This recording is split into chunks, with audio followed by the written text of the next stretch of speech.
Hey, good morning. I am wishing you in English. ಏನು ಗೊಡ್ಡೆ ಮಾಂಸ ಎಲ್ಲಿ ಸಿಗತ್ತಂತ ಕೇಳ್ತಾ ಇದ್ದಾನ? ಏಯ್ ಬಾರೋ ಇಲ್ಲಿ. ಏನು? ನಿನಗೆ ಇಂಗ್ಲಿಷ್ ಬರುತ್ತಾ? ಓ, ಇಂಗ್ಲಿಷ್ ಏನು? ತಮಿಳು, ತೆಲುಗು, ಹಿಂದಿ, ಮರಾಠಿ ಎಲ್ಲ ಗೊತ್ತು. ಎಲ್ಲಾ ಭಾಷೆ ಗೊತ್ತು ಅಂದ್ರೆ ನೀನು ವೀರ ಕನ್ನಡಿಗನೇ ಆಗಿರ್ಬೇಕು. ಅದೆಲ್ಲ ಬಿಡೀಗ ಇಂಗ್ಲಿಷ್ ಗೊತ್ತಾ ಇಲ್ವಾ ಅಷ್ಟೇ ಹೇಳು. ಆಗ್ಲೇ ಹೇಳಿದ್ನಲ್ಲ ಇಂಗ್ಲಿಷ್ ಗೊತ್ತು ಅಂತ, ಎಷ್ಟಲ್ಲಿ ಹೇಳಿ? ಹಂಗಂದ್ರೆ ಬಾಯಿಲಿ ಅವನೇನೋ ಹೇಳ್ತಾ ಇದ್ದಾನೆ, ಕೇಳೋಣ. I want a helping hand for my business. Business?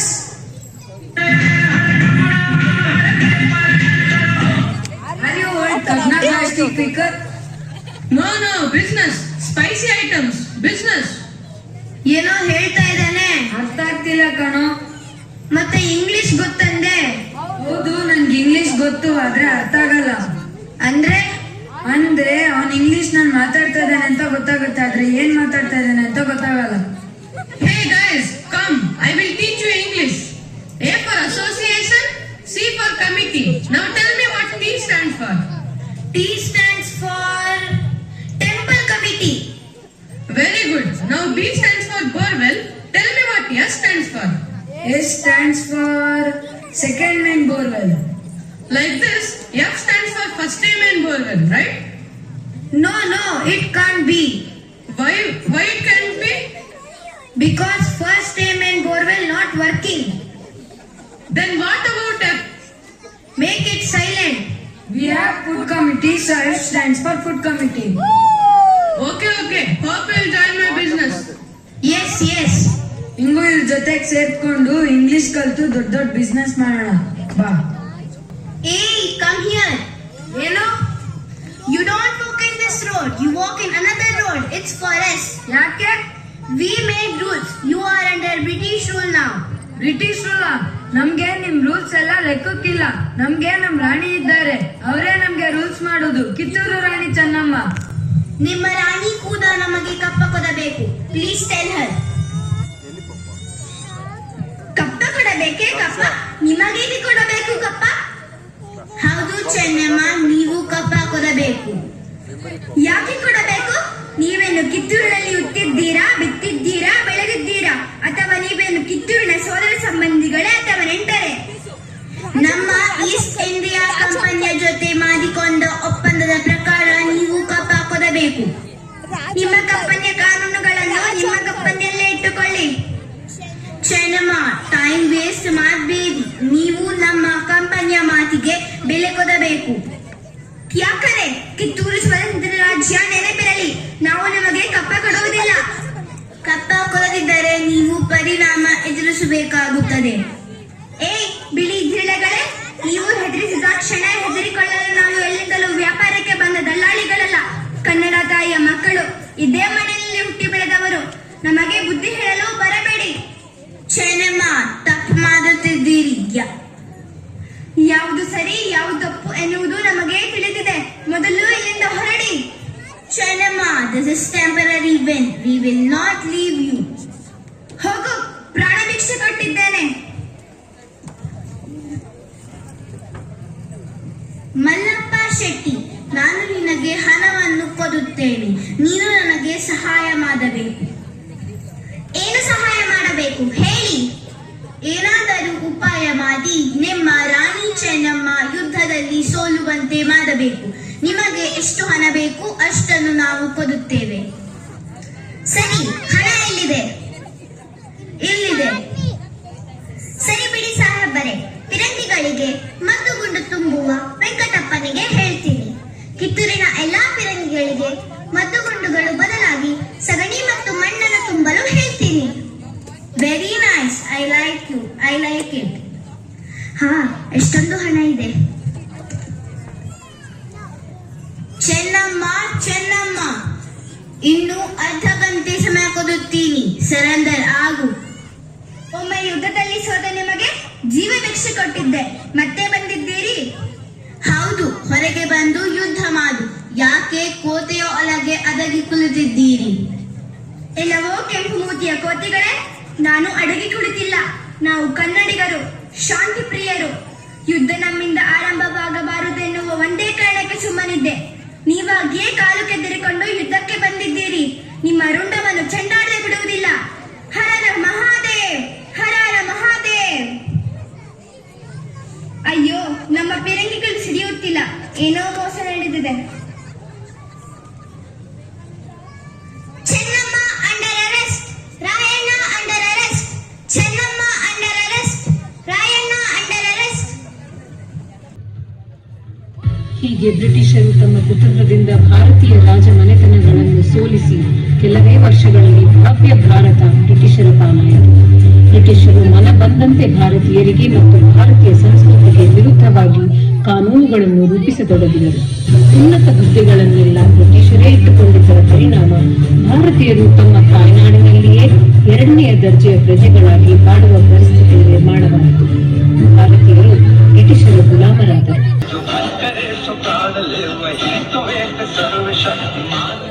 ಆಂಗ್ಲರ ದುರಾಡಳಿತ ಮತ್ತು ದಬ್ಬಾಳಿಕೆಯಿಂದ ಭಾರತೀಯರು ಬೇಸತ್ತರು. ಆಂಗ್ಲರ ಆಡಳಿತವನ್ನು ಕೊನೆಗೊಳಿಸುವ ಸಂಕಲ್ಪದೊಂದಿಗೆ ಅಲ್ಲಲ್ಲಿ ಮಾತುಕತೆ ಮತ್ತು ಹೋರಾಟಗಳು ಆರಂಭಗೊಂಡವು.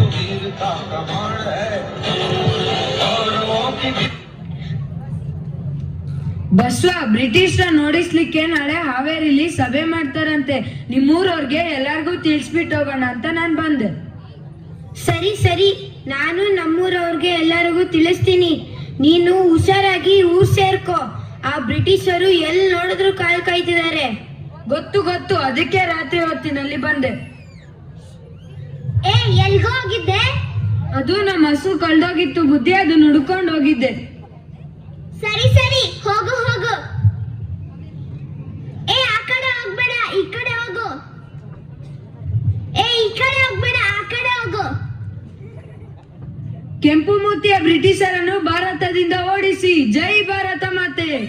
ಕೆಂಪು ಮೂತಿಯ ಬ್ರಿಟಿಷರನ್ನು ಭಾರತದಿಂದ ಓಡಿಸಿ, ಜೈ ಭಾರತ ಮಾತೆ.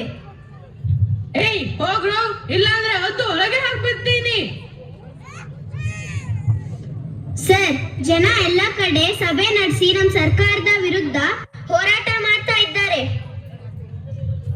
ನಾಳೆಯಿಂದ ಜನ ಈ ತರ ಗುಂಪು ಸೇರಬಾರದು. ಈ ರೀತಿ ಸಾರ್ವಜನಿಕ ಊಟದ ವ್ಯವಸ್ಥೆ ಕೂಡ ಮಾಡಬಾರದು. This is my order. We are breaking your orders. ಕೆಂಪು ಮೂತಿಯ ಬ್ರಿಟಿಷರನ್ನು ಭಾರತದಿಂದ ಓಡಿಸಿ, ಜೈ ಭಾರತ ಮಾತೆ. ಸಾಹೇಬ್ರ ಆರ್ಡರ್ ಆಗಿದೆ. ಜನ ಗುಂಪು ಸೇರೋದನ್ನ ನಿಷೇಧ ಮಾಡಲಾಗಿದೆ. ಇನ್ಮೇಲಿಂದ ಹೀಗೆ ಗುಂಪು ಗುಂಪಾಗಿ ಬಂದ್ರೆ ಗುಂಡಾರಿಸ್ತೀವಿ. ಓಯ್, ಗಾಳಿಲಿ ಯಾಕೆ ಗುಂಡಾರಿಸ್ತೀಯ? ತಾಕತ್ತಿದ್ರೆ ನಮ್ಮ ಎದೆಗ್ ಗುಂಡಾರ್ಸು.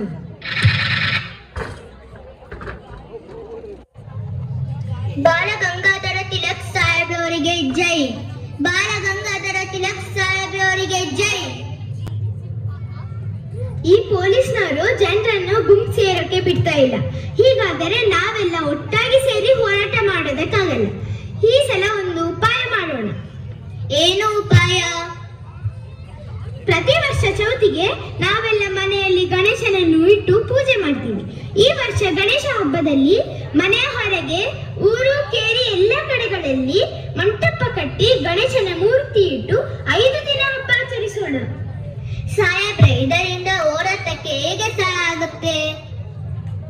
ಹೀಗೆ ಊರು ಕೇರಿಗಳಲ್ಲಿ ಗಣೇಶನನ್ನು ಕೂರಿಸಿ ಮನೋರಂಜನೆ ಕಾರ್ಯಕ್ರಮ ಮಾಡೋಣ. ಅದನ್ನು ನೋಡೋದಕ್ಕೆ ಹೆಚ್ಚಿನ ಜನ ಸೇರ್ತಾರೆ. ಹೀಗೆ ಹಬ್ಬದ ನೆಪದಲ್ಲಿ ಸ್ವಾತಂತ್ರ್ಯದ ಹೋರಾಟ ಬಗ್ಗೆ ಅರಿವು ಮೂಡಿಸೋಕೆ ಹಾಗೂ ಚರ್ಚೆ ಮಾಡೋದಕ್ಕೆ ನಮಗೆಲ್ಲ ಅವಕಾಶ ಸಿಗುತ್ತದೆ. ಪೊಲೀಸ್ನವರಿಗೆ ಅನುಮಾನ ಬರಲ್ಲ. ಸರಿ ಸಾಹೇಬ್ರೆ, ಜೈ ಭಾರತ ಮಾತೆ, ಜೈ ಭಾರತ ಮಾತೆ. ಸರಿ, ಹಾಗಾದ್ರೆ ಬನ್ನಿ ಹಬ್ಬ ಮಾಡೋಣ.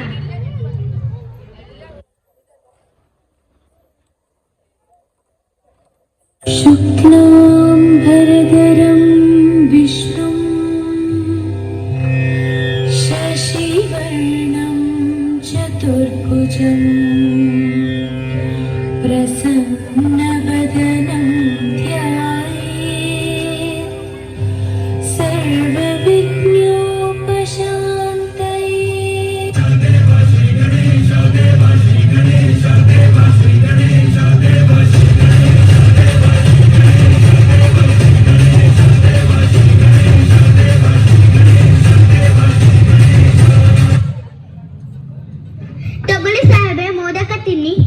ಬೇಡ ಬೇಡ. ಅಯ್ಯೋ, ಇದು ದೇವರ ಪ್ರಸಾದ, ಬೇಡ ಅನ್ನಬಾರದು. No no, I don't like it. ಹೋಗ್ಲಿ ಬಿಡಿ, ಕತ್ತೆಗೇನ್ ಗೊತ್ತು ಕಸ್ತೂರಿ ಪರಿಮಳ, ನಾನೇ ತಿನ್ಕೊಂತೀನಿ ಬಿಡಿ. ಮುಂದಿನ ಭಾನುವಾರ ಸಂತೆ ಬೀದಿಯಲ್ಲಿ ಎಲ್ಲರೂ ಸೇರಿ ಅಲ್ಲಿಂದ ಬ್ರಿಟಿಷರ ಕಚೇರಿಗೆ ನುಗ್ಗಿ ಹೋರಾಟ ಮಾಡೋಣ. ಏನೋ ಮಾತಾಡ್ತಾ ಇದ್ಯಾ? ಮೋದಕ ಚೆನ್ನಾಗಿದೆ, ಇನ್ನೊಂದು ಬೇಕು ಅಂದ. ನಾನು ಆಗಲ್ಲ, ಎಲ್ಲರಿಗೂ ಒಂದೊಂದೇ ಕೊಡೋದು ಅಂದೆ. ಬೋರ್ಡ್ ತೋರ್ಸೋ, ಇಲ್ಲಿ ಟರ್ನ್ ಮಾಡು, ಈ ಕಡೆ ಟರ್ನ್ ಮಾಡು.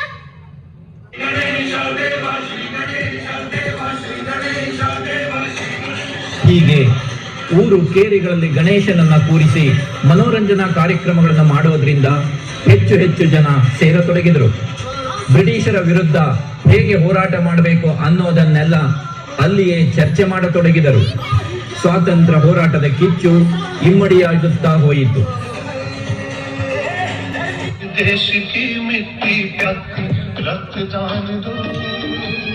ಇನ್ನೊಂದು ಕಡೆ ಭಗತ್ ಸಿಂಗ್ ರಂತಹ ಕ್ರಾಂತಿಕಾರಿ ಹೋರಾಟಗಾರರು ಬ್ರಿಟಿಷರ ನಿದ್ದೆ ಕೆಡಿಸಿದರು. ವೀರ ಸೇನಾನಿ Subhash Chandra Bose Indian national army ಮೂಲಕ ಬ್ರಿಟಿಷರ ಎದೆಯಲ್ಲಿ ನಡುಕ ಹುಟ್ಟುವಂತೆ ಮಾಡಿದರು.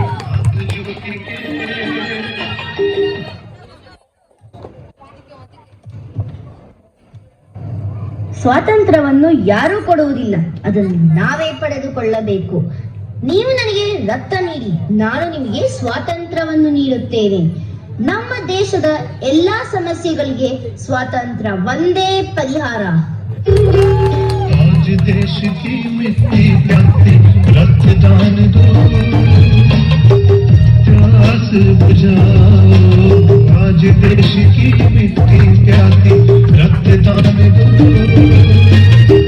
प्यास बुझाओ। रंग रूप में देंगे आत्म ज्योति के।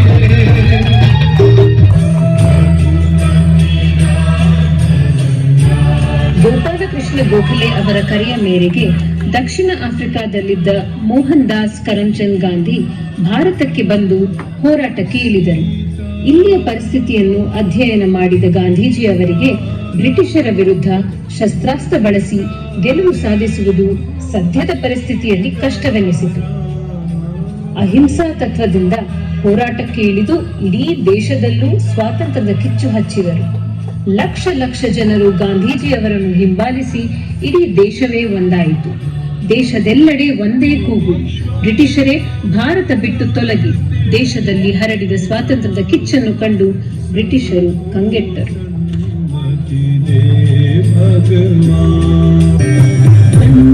ಹೀಗೆ ಇವರೆಲ್ಲರ ಮುಂದಾಳತ್ವ, ಅಸಂಖ್ಯಾತ ದೇಶಭಕ್ತರ ಹೋರಾಟ, ತ್ಯಾಗ, ಬಲಿದಾನದ ಫಲವಾಗಿ 1947 ಆಗಸ್ಟ್ 15ರಂದು ಭಾರತಕ್ಕೆ ಸ್ವಾತಂತ್ರ್ಯ ಬಂತು.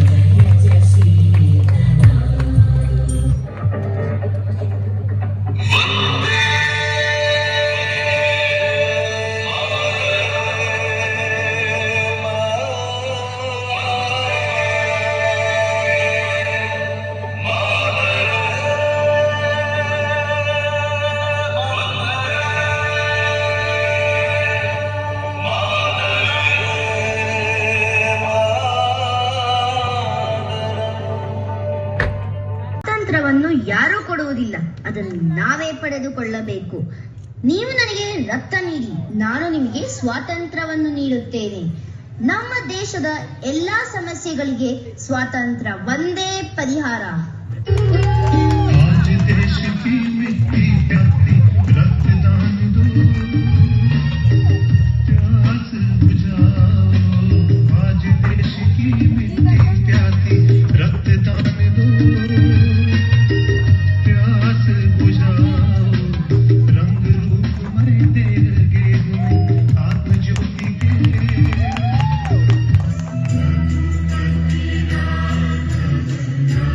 ಗೋಪಾಲಕೃಷ್ಣ ಗೋಖಲೆ ಅವರ ಕರೆಯ ಮೇರೆಗೆ ದಕ್ಷಿಣ ಆಫ್ರಿಕಾದಲ್ಲಿದ್ದ ಮೋಹನ್ ದಾಸ್ ಕರಮ್ಚಂದ್ ಗಾಂಧಿ ಭಾರತಕ್ಕೆ ಬಂದು ಹೋರಾಟಕ್ಕೆ ಇಳಿದರು.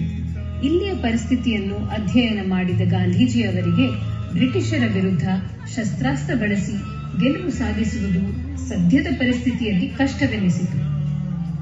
ಅಹಿಂಸಾ ತತ್ವದಿಂದ ಹೋರಾಟಕ್ಕೆ ಇಳಿದು ಇಡೀ ದೇಶದಲ್ಲೂ ಸ್ವಾತಂತ್ರ್ಯದ ಕಿಚ್ಚು ಹಚ್ಚಿದರು. ಲಕ್ಷ ಲಕ್ಷ ಜನರು ಗಾಂಧೀಜಿಯವರನ್ನು ಹಿಂಬಾಲಿಸಿ ಇಡೀ ದೇಶವೇ ಒಂದಾಯಿತು. ದೇಶದೆಲ್ಲೆಡೆ ಒಂದೇ ಕೂಗು, ಬ್ರಿಟಿಷರೇ ಭಾರತ ಬಿಟ್ಟು ತೊಲಗಿ. ದೇಶದಲ್ಲಿ ಹರಡಿದ ಸ್ವಾತಂತ್ರ್ಯದ ಕಿಚ್ಚನ್ನು ಕಂಡು ಬ್ರಿಟಿಷರು ಕಂಗೆಟ್ಟರು.